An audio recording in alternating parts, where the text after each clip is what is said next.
Purpose of this video is just to talk about some forward planning for accountants and businesses to think about for those that have been impacted by coronavirus.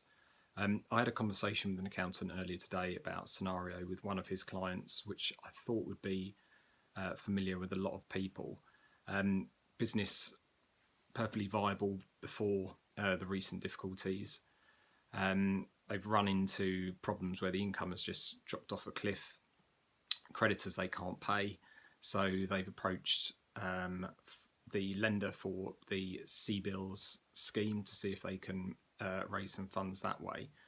They're looking for around about 400,000, but also putting in their own funds as well to support the business.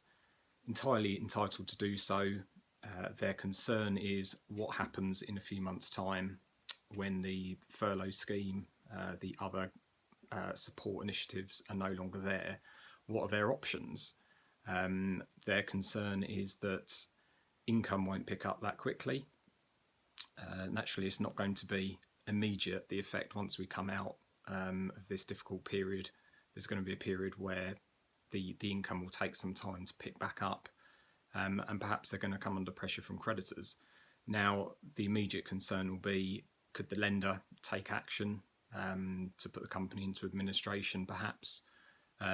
My view would be it's unlikely in this sort of scenario where it's a business that was entirely eligible to go through and apply for one of these loans. They've acted in good faith, but they've just literally been impacted by coronavirus, and income just hasn't picked up.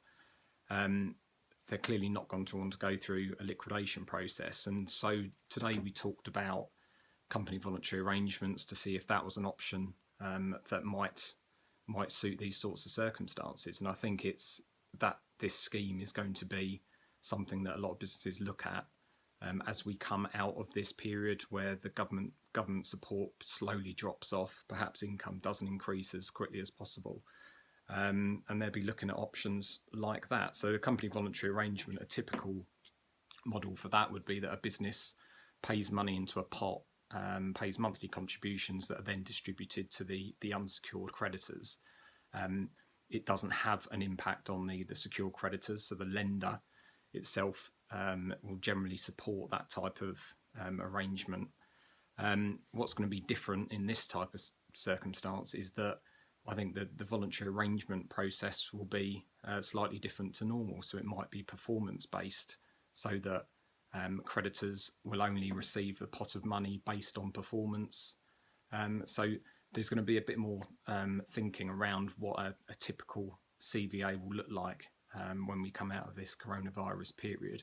But I think the CVA is likely to be the type of method that a lot of businesses are going to have to look at to try and restructure and come out of this period.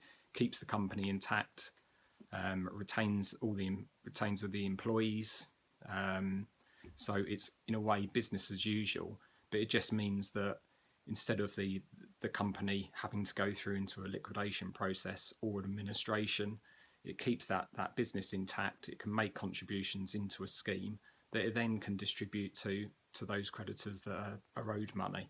So I think my recommendation is that it's worth looking at those forward planning processes to get something in place to think about all those options of what is the worst case scenario, what's the best case scenario, looking at those cash flows.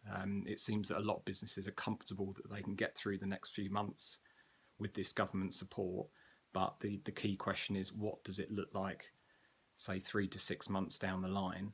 And looking at those types of arrangements like a company voluntary arrangement might be the key to keeping a lot of these businesses intact.